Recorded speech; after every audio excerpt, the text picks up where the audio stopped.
Assalamualaikum warahmatullahi wabarakatuh.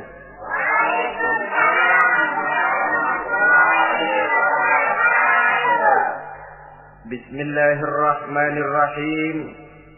Alhamdulillahi rabbil alamin. Wassalatu wassalamu ala asyrafil anbiya'i wal mursalin, Sayyidina wa maulana Muhammadin wa ala alihi wa ashabihil mujahidin at-tahirin, amma ba'du. Bapak-bapak, ibu-ibu, saudara-saudara kaum muslimin rahimakumullah. Pada pertemuan terdahulu kita telah membicarakan bagaimana memilih jodoh menurut tuntunan agama Islam.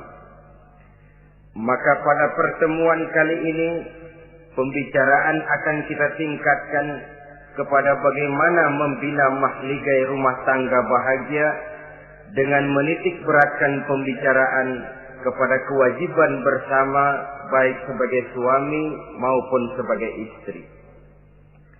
Banyak rumah tangga bahagia tercapai apa yang menjadi cita-cita dan tujuan. Tetapi tidak jarang rumah tangga yang tenggelam sebelum sampai ke pantai yang akan dituju.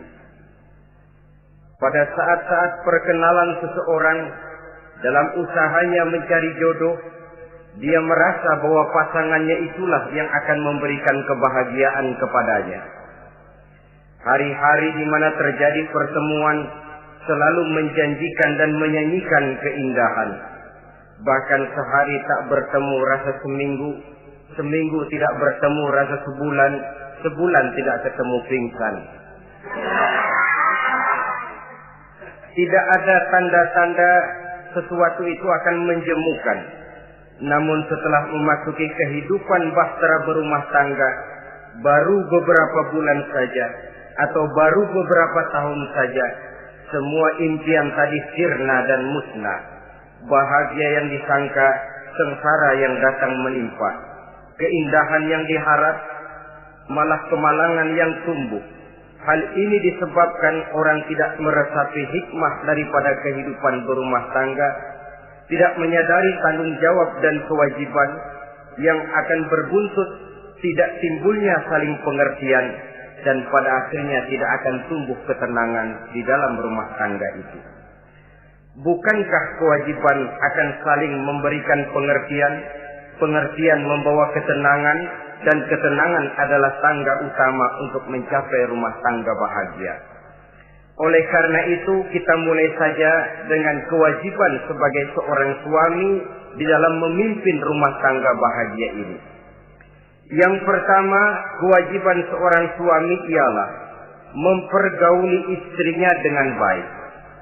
Setiap suami, manakala selesai dia mengucapkan ijab dan qabul di hadapan tuan pengulu atau tuan qadhi, maka ia pun mengucapkan sighat ta'liq yang berisi perjanjian dari seorang suami bahwa ia akan mempergauli istrinya dengan baik, muasyarah bil ma'ruf menurut tuntunan syariat agama Islam. Walaupun janji itu pada zahirnya diucapkan di hadapan tuan pengulu, namun pada hakikatnya itu merupakan janji seorang muslim kepada Allah Subhanahu wa taala. Ini tidak lain karena nikah dalam pandangan Islam merupakan sesuatu yang sakral, merupakan sesuatu yang suci dan bagian daripada ibadah kepada Allah Subhanahu wa taala. Dalam surah An-Nisa ayat 19, Allah Subhanahu wa taala memberikan bimbingan. Ya ayyuhalladzina amanu la yahillu lakum an tarisun nisaa karha. Hai orang-orang yang beriman, tidak dibolehkan bagi kamu mengambil perempuan secara paksa. Dengan kata lain, pernikahan harus dilaksanakan atas dasar suka sama suka. Tidak ada pihak yang terpaksa dan tidak ada pula pihak yang dipaksa. Kita hidup tidak lagi di satu zaman seperti zamannya Siti Nurbaya. Walaupun barangkali cinta memang bisa timbul setelah pernikahan, tetapi akan lebih baik kalau sebelumnya telah diawali dengan saling kenal mengenal, saling memahami latar belakang masing-masing untuk memudahkan timbulnya saling pengertian. Wala ta'diluhunna litadhhabu bi ba'di ma ataitumuhunna illa an ya'tina bi fahishatin mubayyinah. Dan jangan kamu mempersulit mereka karena ingin mengambil kembali sebagian dari apa yang telah engkau berikan kepada mereka, kecuali apabila mereka telah nyata-nyata melakukan perbuatan-perbuatan yang keji. Wa ashiruhunna bil ma'ruf, dan pergaulilah istri-istrimu itu dengan baik. Fa in karihtumuhunna, kalau kamu merasa tidak suka kepadanya, bersabarlah. Fa asa an takrahu syai'an wa yaj'alallahu fihi khairan katsira, karena boleh jadi kamu tidak menyukai sesuatu, padahal Allah menjadikan di dalam sesuatu yang kamu tidak sukai itu kebaikan yang banyak bagimu. Ini merupakan tuntunan umum betapa seorang suami harus mempergauli istrinya dengan baik, muasyarah bil ma'ruf, menurut tuntunan syariat agama Islam. Karena bagaimanapun hak milik seorang suami terhadap istrinya adalah milkul manfaat, milik untuk mengambil manfaat, bukan milkul mutlak seperti seorang memelihara budak umpamanya, yang bisa dihitam putihkan, bisa dijungkir balikan, bisa diperlakukan sekehendaknya. Itu bertentangan dengan tuntunan agama kita. Adalah kewajiban seorang suami mempergauli istrinya dengan baik. Kemudian yang kedua, seorang suami harus menaruh perhatian, menjaga kehormatan, dan bila perlu turut membantu dan menolong pekerjaan istrinya. Menaruh perhatian sampai kepada hal-hal yang kecil, sehingga si istri merasa bahwa dia mendapat perhatian. Ada dia mengadu, ada tempat dia melarikan persoalan, ada tempat dia bercerita. Sejak dari tingkah laku, berpakaian, berperhiasan, make up, dan lain sebagainya. Karena tanpa ada perhatian dari seorang suami, biasanya istri akan menjadi malas, baik untuk bersolek, baik untuk membina dan mengatur rumah tangga, dan lain sebagainya.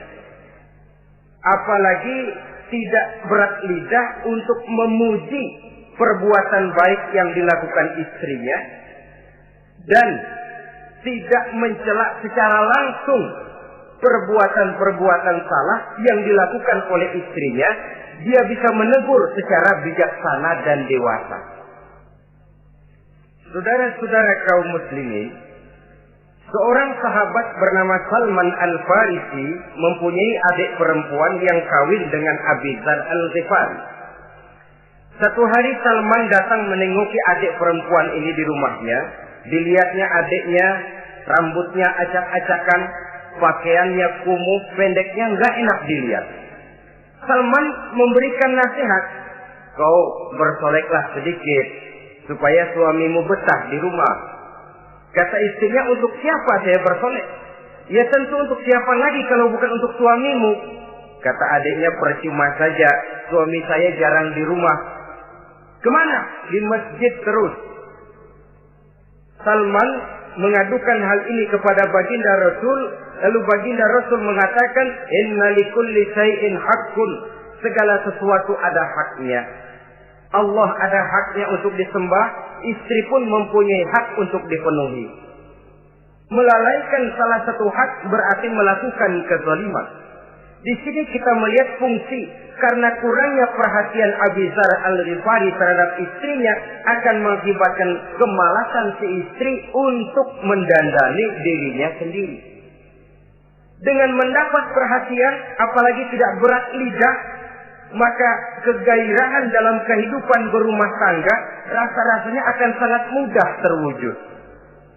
Kalau suaminya bersolek, kalau istrinya bersolek, kata suaminya, kau memang pandai milih warna.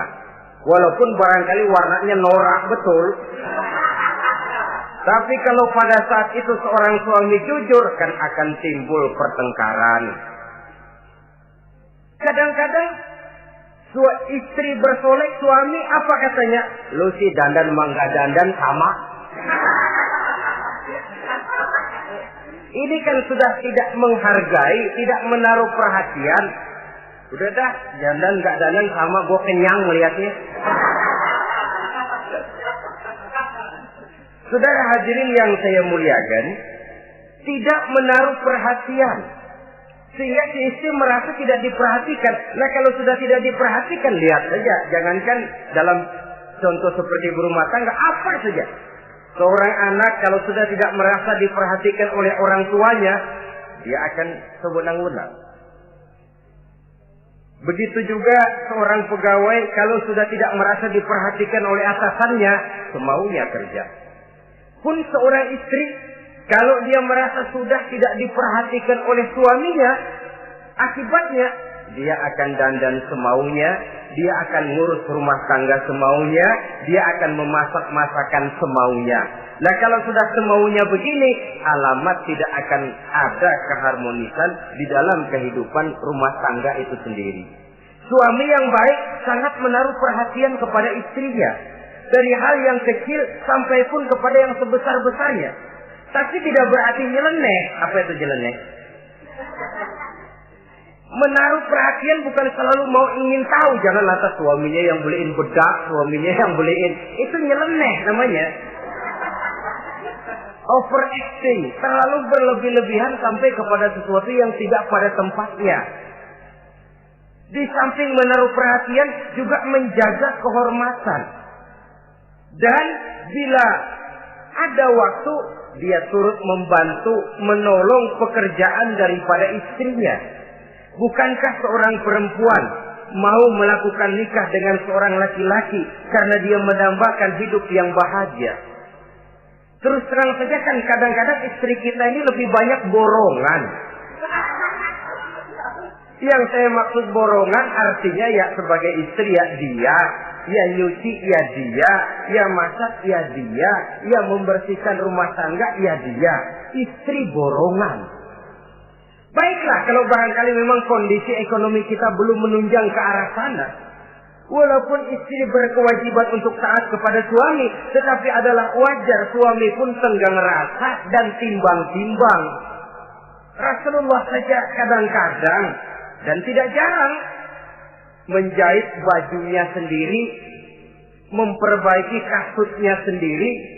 Artinya pada waktu yang terluang dan memang bisa dilakukan, jangan mengandalkan kepada istri.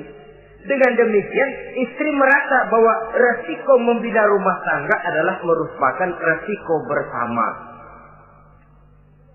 Saudara-saudara, yang ketiga, seorang suami yang baik memperhatikan yaitu tidak mengeluarkan kata-kata yang kasar. Sebab apa? Perempuan adalah makhluk yang paling cepat tersinggung. Perasaannya sangat halus. Dan saya kira perempuan itu lebih sakit ditampar dengan bahasa daripada ditampar dengan tangan. Kalau ditampar dia dengan tangan, urusannya paling nangis 2-3 jam sudah sembuh. Tapi ditampar dia dengan kata-kata, ditampar dia dengan omongan, itu sangat menyakitkan hatinya. Seorang suami yang baik tidak mengeluarkan kata-kata yang menyinggung perasaan, kata-kata yang kasar. Dia pandai menggunakan kata-kata yang baik untuk menghidupkan rumah tangganya. Rasulullah seringkali memanggil Siti Aisyah itu dengan Humaira. Humaira dari kalimat ahmar yang kemerah-merahan. Sebab rupanya kulit Siti Aisyah itu kuning kemerah-merahan seperti tomat mengkel. Sehingga panggilannya Ta'ali ya Humaira, kemarilah wahai yang kemerah-merahan. Alangkah indahnya panggilan ini. Kadang-kadang kita mah jujur suami ini. Ketahuan istri bongkok, enak banget bongkok, sini loh.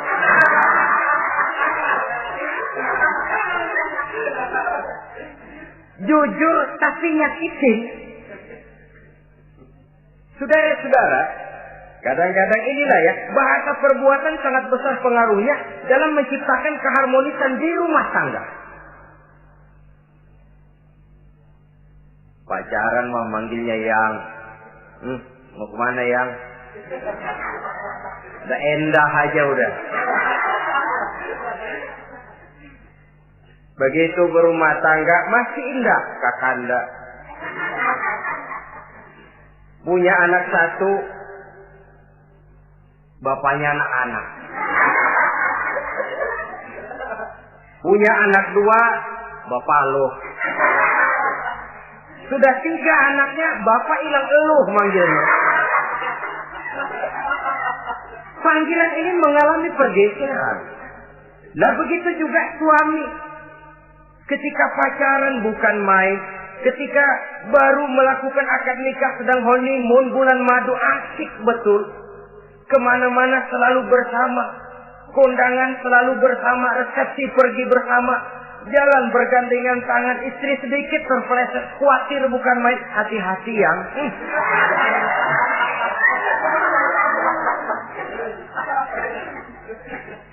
Sudah anak 3, istri ngajak kondangan, kata suami, lo pergi duluan aja dah.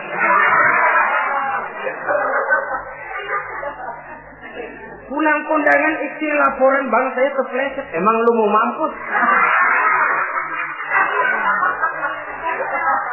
Kejam betul. Hilang panggilan yang tadinya begitu mesra. Saudara hadirin yang saya muliakan, ini kata-kata. Kelihatannya kecil, sederhana, tapi sangat besar pengaruhnya dalam menciptakan rumah tangga yang bahagia ini.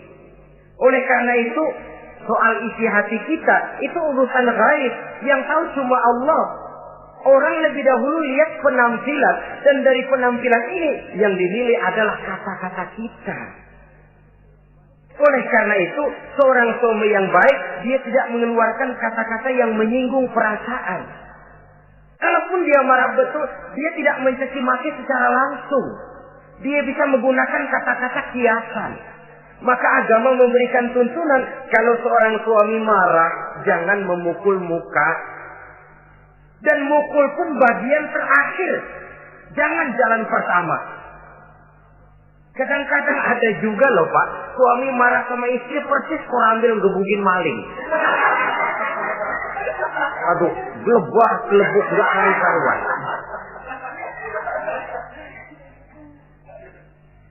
Jangan, kata agama kalau kau memang ya melihat tingkah laku istrimu yang tidak enak, tegur dengan kata-kata. Lemah lembut. Lemah lembut tidak bisa, sedikit keras. Sedikit keras masih nekat, bentak. Bentak pun tidak bisa juga, pisah tempat tidur. Pisah tempat tidur masih tidak bisa juga, pukul. Jangan mukanya, bagian lain dari tubuh. Itu pun tujuannya bukan untuk menyakiti, tapi untuk mendidik. Saudara hadirin, misalnya istri tidak sholat, suami tampil. Bu, sholat. Mbok ya malu sama tetangga kalau nggak sholat. Dengan lemah lembut masih tidak kena. Besok kencengan dikit ngomongnya. Kemarin kan udah saya bilangin sholat 2 kali, belum mau juga. Oh sholat jadi. Mulai naik tensi omongan. Masih nekat. Begini saja. Saya dari kalem sampai bentak udah. Sekarang kamu nggak mau juga sholat, saya mulai nggak enak pikiran. Mulai ntar malam kamu tidur kamar depan, saya kamar belakang. Pisah tempat tidur. Kadang-kadang kan nggak kuat emosi kalau sudah marah sama istri, ngebludak kalau istri diusir sudah pulang ke rumah moyangmu.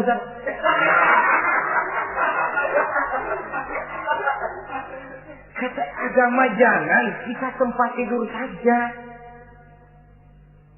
Sudah, kamu tidur kamar depan, saya kamar belakang. Pisah tempat tidur.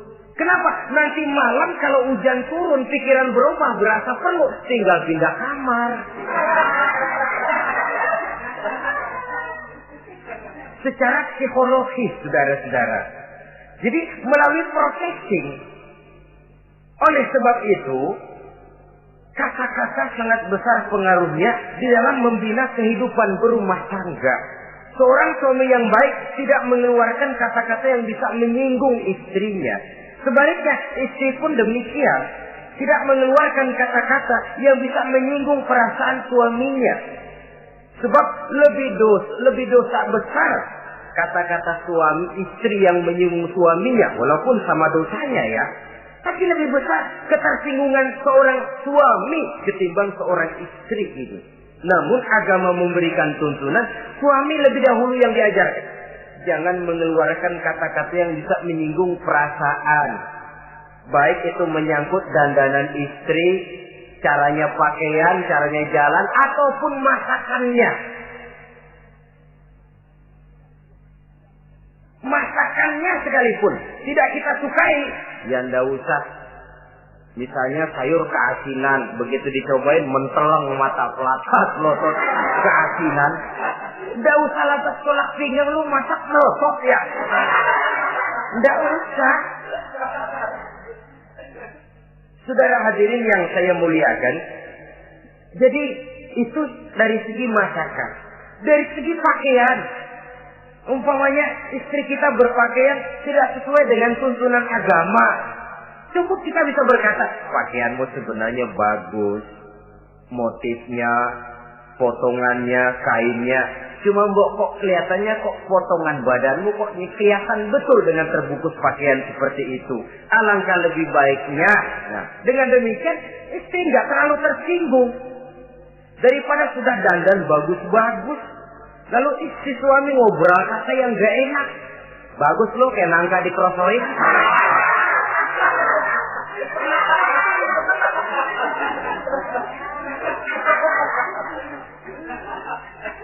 Allahu Akbar. Istri tentu saja tersinggung. Atau dia pakai bedak berlebihan.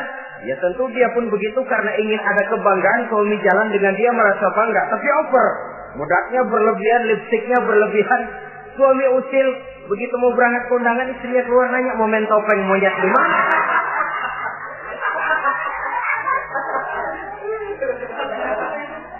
Tentu dia akan tersinggung karenanya. Jadi saudara-saudara, ini yang ketiga. Yang keempat,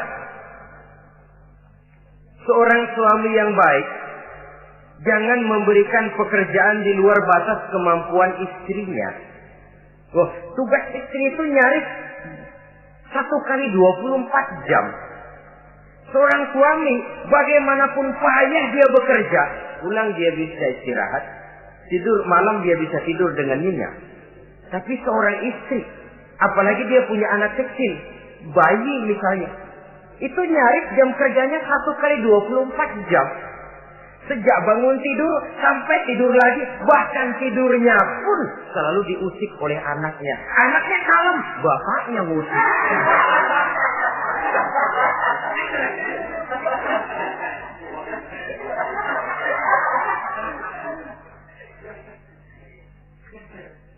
Jadi jangan memberikan pekerjaan di luar batas kemampuan.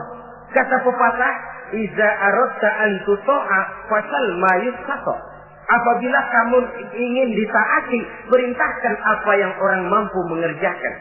Jadi kalau kita memerintahkan seseorang untuk melaksanakan sesuatu yang dia jelas tidak mampu, itu artinya sama dengan kita tidak ingin ditaati oleh orang itu. Bukan dia tidak mau taat, jenis pekerjaan yang kita berikan di luar batas kemampuannya. Nah kalau sudah begitu, tentu saja lalu ketaatan akan menurun jadinya. Tadi sudah saya katakan, kadang-kadang istri kita ini istri borongan.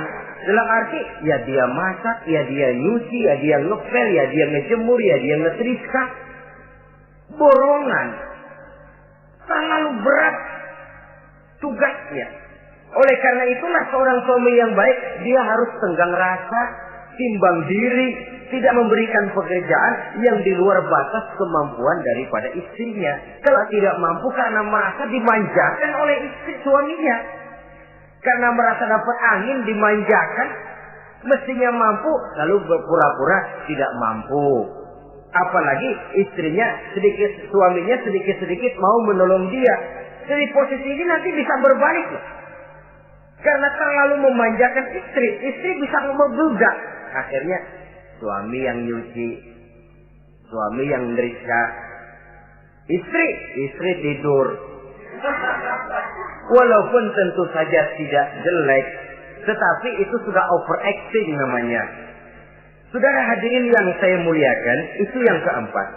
Yang kelima, kewajiban seorang suami yang baik, ia mencukupkan belanja rumah tangga.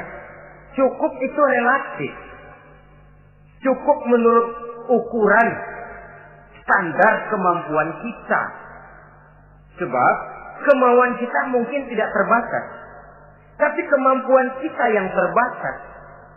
Kalau kemampuan ini bisa kita ukur dengan kemampuan, insya Allah kita cukup. Dan pernah saya katakan, orang kaya adalah orang yang hidupnya paling cukup. Salah kalau kita berkata orang kaya itu yang rumahnya gedung bertingkat. Tidak betul orang kaya itu yang mobilnya 5, yang gajinya jutaan, yang kebunnya lebar, yang pabriknya luas. Tidak. Orang kaya, orang yang hidupnya cukup. Orang miskin, orang yang selalu merasa kurang. Jadi kalau ingin jadi orang kaya, resepnya gampang sekali. Cukup dengan apa yang diberikan Allah, kita sudah kaya. Tapi kalau ingin miskin, maka bukalah mata selebar-lebarnya. Bagaimanapun banyak nikmat Allah diberikan kepada kita, tidak pernah ada rasa cukupnya. Dikala itu akan tertanam sifat kemiskinan dalam diri. Maka ukuran cukup ini yang relatif. Jadi kalau kita memang ekonomi menengah ke bawah, jangan ingin cukup seperti halnya ekonomi menengah ke atas. Nah, saudara-saudara, di samping belanja rumah tangga yang menyangkut makan, minum, pakaian dan sebagainya, bila ada kelebihan rezeki, juga perhiasan untuk istri. Karena istri itu zinatul hayatid dunia, perhiasan hidup di dunia. Jangan lalu berat hati, kan suami yang peras keringat banting tulang pergi pagi pulang sore. Mestinya suami dulu dong cukupi pakaiannya. Betul, kelihatannya memang begitu, tapi jangan lupa istri kita bagian daripada hidup kita. Baik dia dilihat orang, baik kita disebut orang. Jelek dia dipandang orang, jelek juga kita disebut orang. Dia adalah bagian daripada kehidupan kita. Orang kan sering bilang tuh, Mpo Ano, kenapa? Gue gerah banget melihatnya. Emang kenapa? Emang kenapa dia? Ke pasar pakai kutang doang.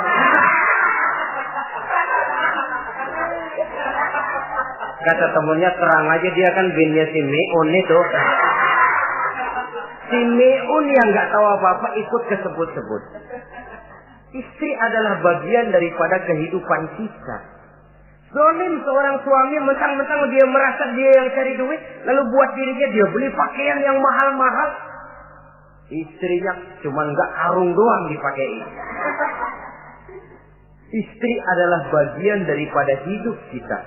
Baik dia dilihat orang, baik kita disebut orang. Jelek dia dilihat orang, akan jelek juga kita jadi pembicaraan orang. Ini tidak lain karena dia merupakan perhiasan bagi suami dan bagian daripada kehidupan seorang suami.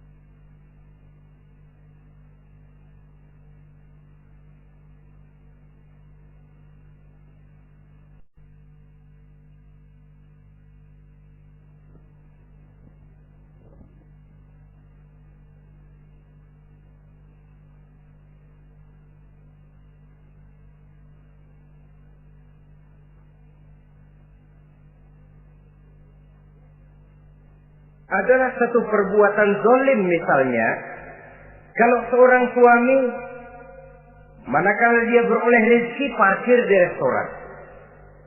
Kalau tidak ada duit baru dia pulang ke rumah. Sementara dia enak makan makanan yang serba nikmat dan lezat di restoran yang serba ada, istrinya di rumah cukup kangkung saja sama toge.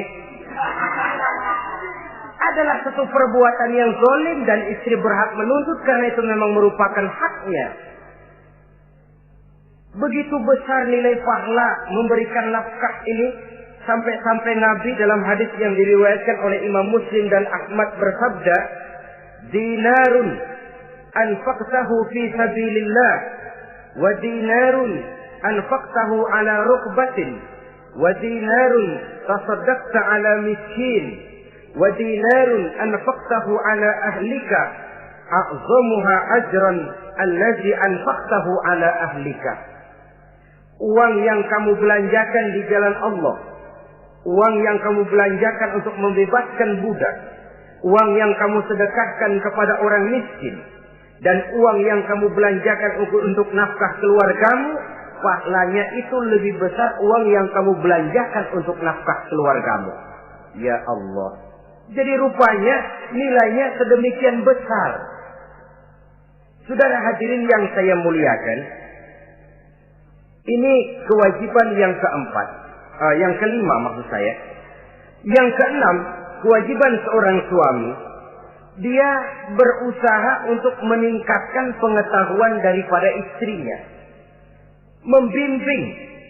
Sebab selain daripada berfungsi sebagai seorang suami, dia juga adalah guru daripada istrinya.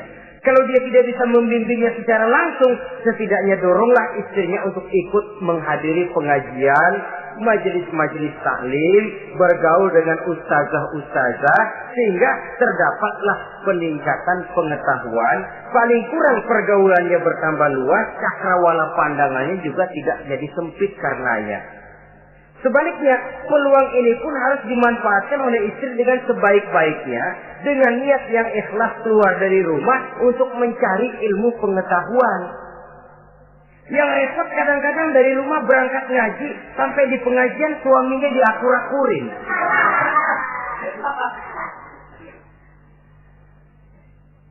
Atau tetangganya jadi bahan gunjingan. Ngajinya cuma setengah jam, ngomongin orangnya sejam setengah. Ini malaikat bingung, kacau amat ya orang. Ini yang kadang-kadang menimbulkan hal-hal yang negatif, padahal keluarnya dari majelis taklim, keluarnya dari pengajian. Tapi karena di pengajian yang dilihat adalah gelang temennya, anting temennya, rantai temennya, lalu walaupun nggak tahu belaga, tahu baru dapat berita burung, katanya si Ano, oh iya anu.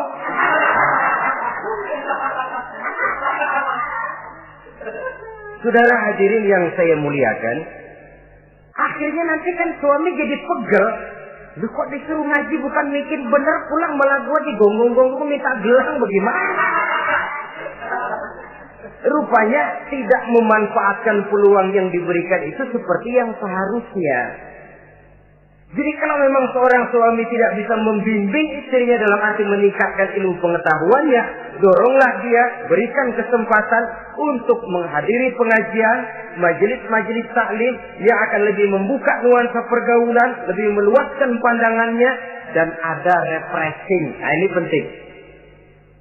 Apakah kita suami ini pernah membayangkan bagaimana kalau kita 1 kali 24 jam mesti ada di rumah saja?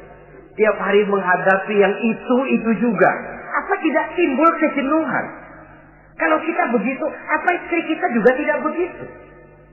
Karena itu sangat bijaksana kalau ada waktu luang, boya ajaklah istri dan anak-anak makan di rumah makan. Kalau ada kelebihan rezeki loh ini ya.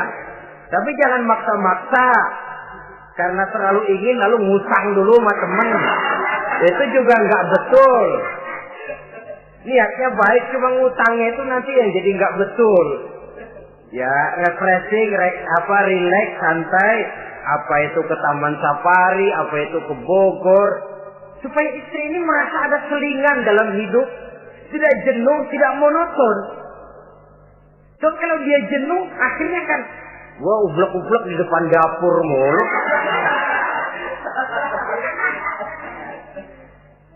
Saudara hadirin yang saya muliakan, kejenuhan ini pada suatu saat kan akan meledak. Nah, kalau meledak tanpa tersalurkan, dia akhirnya akan mencari saluran sendiri. Iya kalau positif, kalau negatif, inna lillahi wa inna ilaihi raji'un jadinya. Oleh karena itu, seorang suami yang baik berkewajiban meningkatkan pengetahuan istrinya. Sebab boleh jadi istri tidak melaksanakan kewajiban karena tidak tahunya. Nah, kalau istri nggak tahu, jangan digoblok-gobloki. Mestinya dibimbing, diberikan kesempatan ngaji. Kamu sih disuruh gini aja kok nggak bisa, emang goblok aku nih. Memang bukan dibimbing malah digoblok-gobloki. Kalau istri kan apa ya? Bahasa Prancisnya nelongso. Apa nelongso? Narik diri. Apa katanya? Gue tahu lu goblok, lu nggak kawin sama gue. Nah.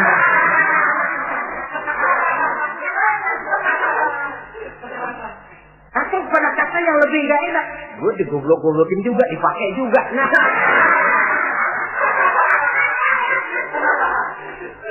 Kan lebih nggak enak lagi tuh.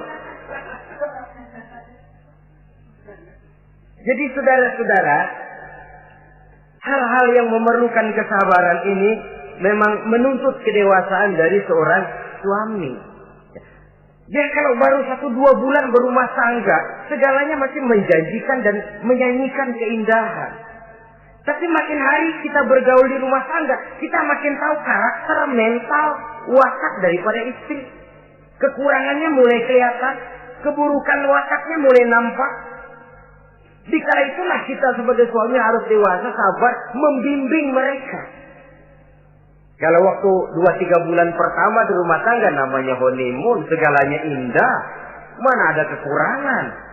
Masa keasinan, lezat. Nasi kekerasan, asyik.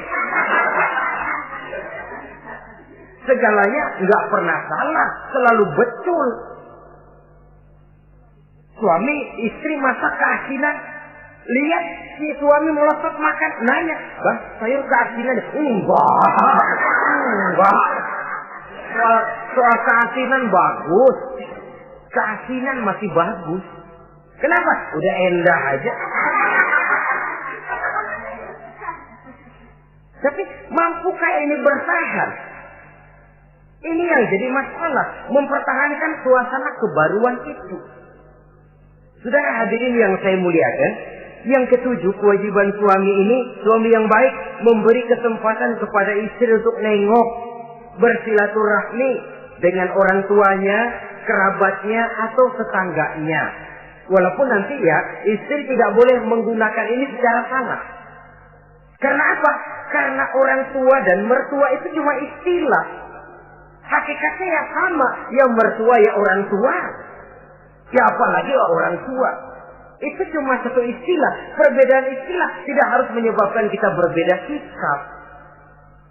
Jangan kalau mertua yang datang, suami curiga. Kalau istri didorong-dorong. Begitu tuh, datang. Babelu katanya. Lalu belum apa-apa sudah buruk sangka. Biasa babelu. Biasa katanya. Nah, biasa ini sudah gak enak tuh.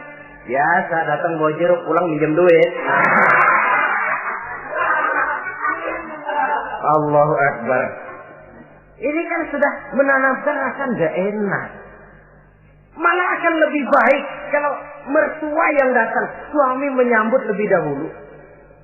Sehingga akan nampak kecintaannya. Tidak lagi membedakan antara mertua dengan orang tua karena cuma sekedar istilah. Memberikan kesempatan. Dan seorang istri pun, walaupun akan ke rumah orang tuanya sendiri, izin suami itu wajib. Jangan merasa, saya kan mau ke rumah orang tua sendiri, kepada orang tua kan ibadah, wajib, betul. Tapi setelah punya suami, ranking pertama suami. Bukankah saudara pernah dengar satu riwayat, seorang sahabat akan pergi jihad di jalan Allah, perang membela agama. Ketika akan berangkat, dia pesan sama istrinya, aku mau perang membela agama. Aku pesan, kalau aku belum pulang ke rumah, kau jangan keluar rumah. Baik bang, berangkatlah si suami dengan iringan doa istrinya. Nah, ini istri yang baik ya. Suami pergi kantor, istri doa. Di situ letak kerjasama. Suami buka warung, istri sembahyang duha. Di situ letak kerjasama. Ya Allah, kata istri dalam doanya itu, mudahkan rezeki suami saya. Kalau memang rezekinya masih di langit, turunin ya Allah. Kalau masih terpendam di perut bumi, keluarkan ya Allah. Kalau masih jauh, dekatkan ya Allah. Ikhlas melepas suami dengan iringan doa. Suami pun berusaha, lelapan terasa jalannya. Tapi kalau dari berangkat keluar rumah sudah dilepas oleh bemo. Tahu bemo? Moyo. Itu suami berangkat juga hatinya sudah kusut. Sudah tidak dilepas dengan doa. Lalu istri juga barangkali suaminya berangkatnya dumel. Ya, jangan dikasih rezeki dah Tuhan, tadi dikasih rezeki gak kawin lagi. Nah.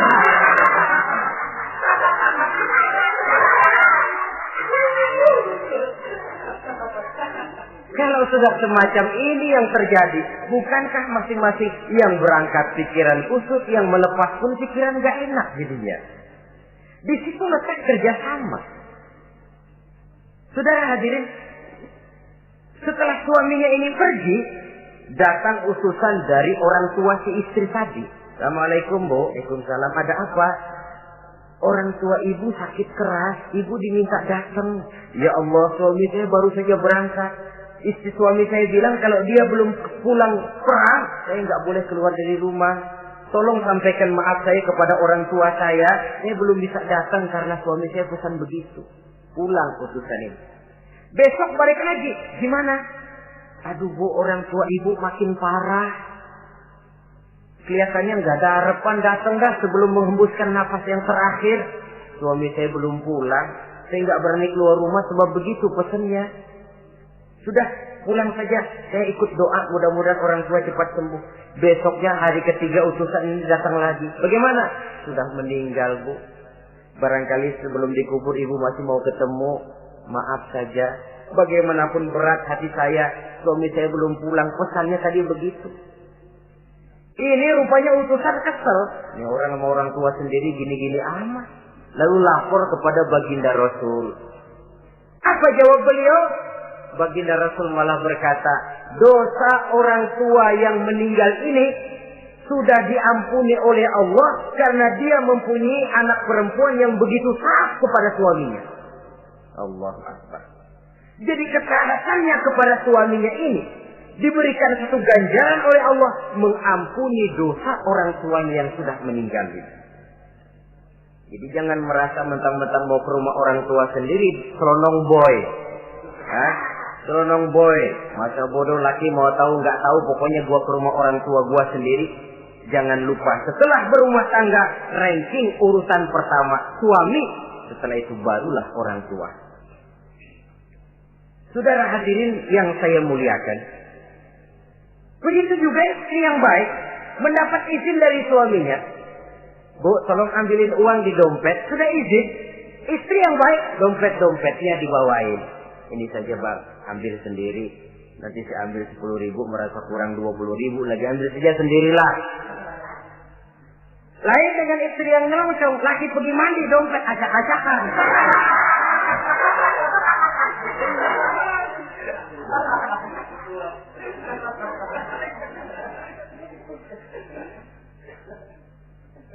Saudara hadirin yang saya muliakan, baik silaturahmi itu kepada orang tua atau kerabat, famili, andai tolan, keluarga lain, ataupun tetangga. Tetangga itu perlu sepanjang dia menghasilkan nilai-nilai positif. Karena memang kita makhluk bermasyarakat. Yang tidak boleh kalau dengan bertetangga itu lalu menghasilkan hal-hal yang negatif. Saudara hadirin, yang ke-8, seorang suami yang baik wajib bersikap lapang dada dan sabar menghadapi kekurangan-kekurangan yang ada pada istrinya. Lapang dada dan sabar. Sebab memang membangun manusia itu lebih sulit dari membangun jembatan. Kalau memperbaiki jembatan mungkin seminggu 2 minggu selesai. Tapi memperbaiki watak seseorang memerlukan waktu lama. Prosesnya diperlukan kesabaran, sikap lapang dada dan sebagainya. Seorang suami harus bersikap lapang dada dan sabar menghadapi kekurangan-kekurangan yang ada pada istrinya. Dan kekurangan-kekurangan itu tidak harus dia ceritakan kepada yang lain. Kan ada toh kadang-kadang suami kalau ngobrol sama temennya kekurangan istrinya jadi topik diskusi. Ini gue payah banget dah.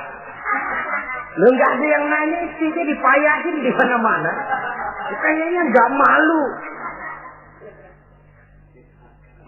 Mengorek aib sendiri kan menepuk air di dulang toh itu artinya.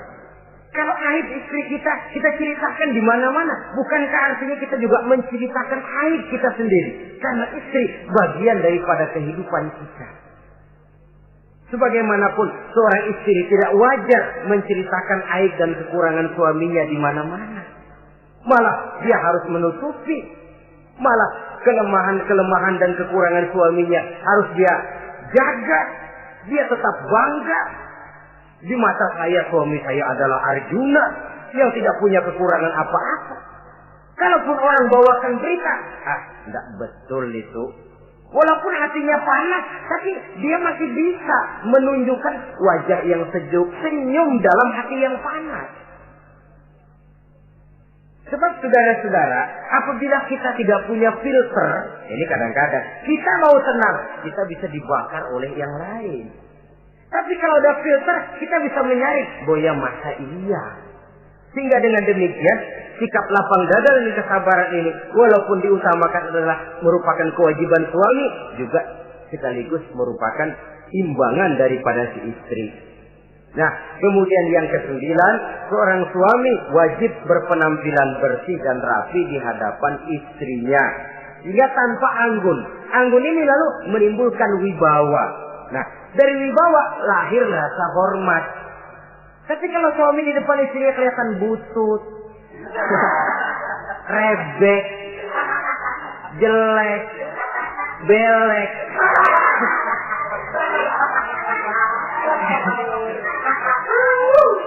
kata istrinya jodoh gua apes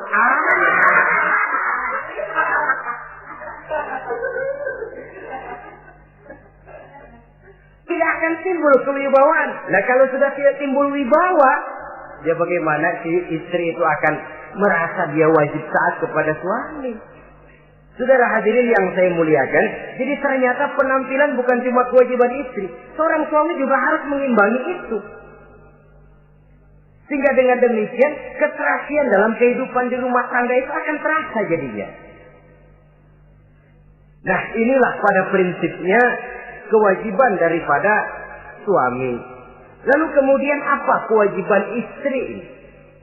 Yang pertama saudara-saudara, terutama ibu-ibu tentu, istri itu berkewajiban untuk taat dan patuh kepada suaminya. Sepanjang perintah suaminya itu tidak untuk bermaksiat kepada Allah. Jangankan amalan yang mubah, amalan yang sunnah saja tidak diizinkan oleh suami, masih dikerjakan oleh istrinya. Dosa. Itu amalan sunnah. Misal saja ini ya. Suami kebetulan ngambil cuti. Hari Senin ada di rumah.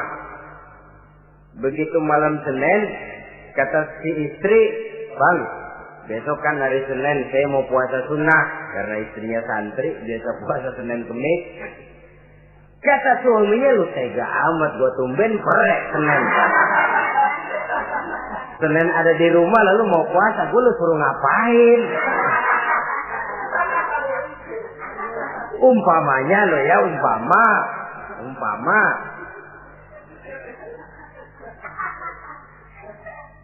Lalu tanpa izin si suami, istri puasa juga, puasa sunnah. Bukan saja tidak mendapat pahala, malah dosa hukumnya. Ini amalan sunnah. Apalagi tibang pergi arisan. Apalagi tibang pergi tetangga. Amalan sunnah tidak mendapat izin daripada si suami, dosa untuk dikerjakan. Dengan pertimbangan tadi, dia tumben cuti hari Senin. Istri dadakan puasa, lah suami nganggur total.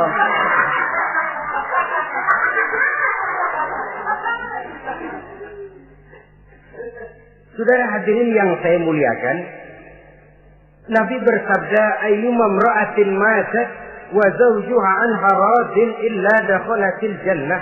Apabila seorang istri, seorang perempuan meninggal dunia, suaminya ridho kepadanya, maka perempuan itu pasti masuk surga. Ini artinya kalau seorang perempuan meninggal dunia, ya dia tukang ngaji, ya puasa Senin Kemisnya rajin, ya sujudnya hebat, tapi dia meninggal suaminya enggak ridho, pintu surga belum dibukain sampai suaminya ridho kepadanya. Ini begitu besar kewajiban untuk taat. Nah, di sini suami wajib ngimbangi. Jangan mentang-mentang istri wajib taat, lalu suami overacting, kerjanya cuma tulak pinggang sama nunjuk. Lo, kalau gue bilang nyungsep. Ya enggak. Contoh dari baginda Nabi tadi sendiri kok, beliau itu menjahit bajunya, memperbaiki kasusnya. Yang bisa, ya kerjakan, nggak usah ngandeli. Saudara hadirin, yang kedua, seorang istri berkewajiban untuk memperlihatkan budi pekerti yang baik kepada suaminya. Lah, budi pekerti itu yang baik yang bagaimana? Yang diisyaratkan oleh Nabi. Apa kata beliau? Khairun nisa, perempuan yang baik ialah man sarratka iza absorta, yaitu yang mengembirakan kamu apabila kamu memandang kepadanya. Satu. Ini termasuk budi pekerti yang baik. Apabila dipandang oleh suaminya, dia pandai menyenangkan, menggembirakan hati suaminya. Jadi, tolong ibu-ibu, jadilah istri yang siap pakai. Nah, itu tuh. Itu istilahnya. Anytime already, standby. Ya. Apabila dipandang, dia sanggup menggembirakan hati suaminya. Suami pulang dari pasar dagang rugi, istrinya tampil. Itulah bang romantikanya dagang. Mboya sekali-sekali rugi. Apa mboya selalu untung? Gelombang laut saja pasang surut. Lah suami kan merasa ada air penyejuk. Ini termasuk menggembirakan. Jangan suami sudah pulang dari pasar rugi, mikul panjang, ngos-ngosan sampai rumah istri kerama. Lasar lu laki goblok. Dagang pakai rugi. Ini kan suami sudah di pasar rugi, sampai rumah digoblok-goblokin. Nah itu nanti ya efeknya. Suami itu kalau sudah istri nggak menyenangkan hatinya di rumah, si suami itu kena penyakit yang istilah sekarang ini penyakit broken home. Nah penyakit nggak betah di rumah. Mestinya dia kumpul di rumah, dadakan di pos ansik ya kongkok. Sampai subuh lagi, sampai subuh. Sampai subuh. Saudara hadirin yang saya muliakan. Pandai menggembirakan, menjadi penghibur. Usaha suami gagal, dagangnya rugi. Gairahnya bekerja menurun. Di saat itu istri tampil jadi pengimbang yang baik. Sehingga dengan demikian istri suami lalu merasa ada sedikit air penyejuk. Apabila dipandang, dia pandai menyenangkan hati suaminya. Bagus kalau seorang istri pada saat ada suaminya di rumah dia berdandan, dan suaminya tidak di rumah dia apa adanya. Dan keliru besar, sebab dandannya seorang istri dengan niat untuk menyenangkan hati suaminya merupakan ibadah. Saudara hadirin, ciri yang kedua dari budi pekerti yang baik seorang istri itu apa? Wa tuti'aka iza amarta. Kalau diperintah, dia taat kepadamu. Diperintah, dia taat sepanjang perintah itu tidak untuk bermaksiat kepada Allah. Yang ketiga lagi cirinya watahfazu ghibataka fi nafsiha wa malika. Dia dapat menjaga diri baik pada waktu kamu tidak ada, baik menjaga dirinya sendiri ataupun menjaga hartamu. Tidak menggunakan kesempitan di dalam kesempitan. Ini ciri dari budi pekerti. Yang ketiga, sekarang kewajiban seorang istri dapat mengatur rumah tangga dengan baik dan rapi. Mengatur rumah tangga itu kan tidak perlu biaya yang mahal-mahal. Asal ditempatkan pada tempat yang serasi, komposisi warna yang cocok, tidak perlu perhiasan yang mewah-mewah. Orang lalu terkesan, rumahnya ini sejuk ya. Kenapa? Tata ruangannya kok enak dilihat, apik. Enggak karena mentang-mentang semua kepengen dilihat orang, semua ditaruh di ruang tamu. Sampai tempayan piring naik ke ruang tamu semua. Walaupun mahal, tapi kalau tidak pada tempatnya kan orang lalu, ini kok terlalu amat ya. Dapat menata. Dan menata ini tentu karena pergaulan. Saudara hadirin yang saya muliakan, sehingga dengan demikian ada suasana kebetahan. Orang di rumah itu merasa seperti, itulah yang dikatakan Nabi, baiti jannati, rumah tanggaku laksana surga bagiku. Laksana kebun, tempat di mana kita melepaskan lelah, tempat di mana kita menemukan ketenangan, tempat di mana kita menemukan refreshing dari segala kejenuhan dan kelelahan akibat tugas-tugas yang kita hadapi, baik di kantor, di tengah masyarakat, di pasar dan lain sebagainya. Yang keempat, jangan menambah kesulitan suami. Syukur kalau malah bisa membantunya. Bahwa ada seorang istri yang bekerja itu bagus, asal bisa menjaga diri dan bisa menjaga kepercayaan dan kehormatan daripada suaminya. Dan suami pun yakin bahwa jenis pekerjaan yang dikerjakan oleh istrinya itu tidak bertentangan dengan agama. Tapi malah kalau si suami yang mempekerjakan istrinya, mengeksploitir istrinya, ini zalim. Istrinya yang disuruh kerja, suami ongkang-ongkang kaki di rumah, istrinya yang peras keringat banting tulang. Ya kalau kerja, kalau dikerjain lebih parah lagi. Kan tidak sedikit toh problema rumah tangga semacam ini. Sehingga dengan demikian akhirnya apa? Kendali rumah tangga di tangan istri. Karena istri merasa dia yang cari duit. Istri merasa dia yang berusaha. Kenapa dia tidak mengendalikan rumah tangganya? Dikala itu jatuhlah suami di bawah komando istrinya. Hilang wibawa, hilang karisma, tidak ada ketakutan. Malah akhirnya berbalik seolah-olah si suami jadi istri dan si istri menjadi suami. Apalagi di zaman seperti sekarang. Walaupun pekerjaan sulit, tapi mereka yang punya wajah cantik, mudah senyum, gampang bergaul, dan mau obral. Tentu banyak saja lapangan kerja yang nyata-nyata bertentangan dengan agama. Nah, yang terakhir, kewajiban daripada istri ialah hemat, cermat, rajin, dan pandai menyimpan. Kalau dia diberikan perhiasan oleh suaminya, niatnya tidak lain. Pertama, menyenangkan hati suaminya. Yang kedua, berjaga-jaga kalau nanti ada kesulitan, toh perhiasan ini bisa dimanfaatkan. Tidak untuk show, tidak untuk sombong-sombongan, tidak untuk hebat-hebatan, tapi dua hal yang jadi pilihan utama tadi. Dengan sikap hemat, cermat, rajin, dan pandai ini, menyimpan, memanfaatkan, dan menggunakan, maka nilai ekonomi di rumah tangga insya Allah akan mengalami stabilnya. Dengan demikian saudara-saudara, secara sepintas kewajiban suami dan istri sudah kita bicarakan. Dengan saling melaksanakan kewajiban akan timbul saling pengertian, dari pengertian akan timbul ketenangan, dari ketenangan insya Allah akan terwujud rumah tangga yang bahagia.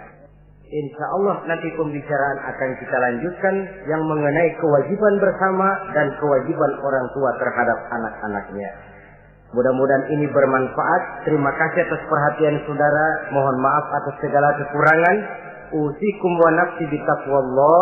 Wassalamualaikum warahmatullahi wabarakatuh.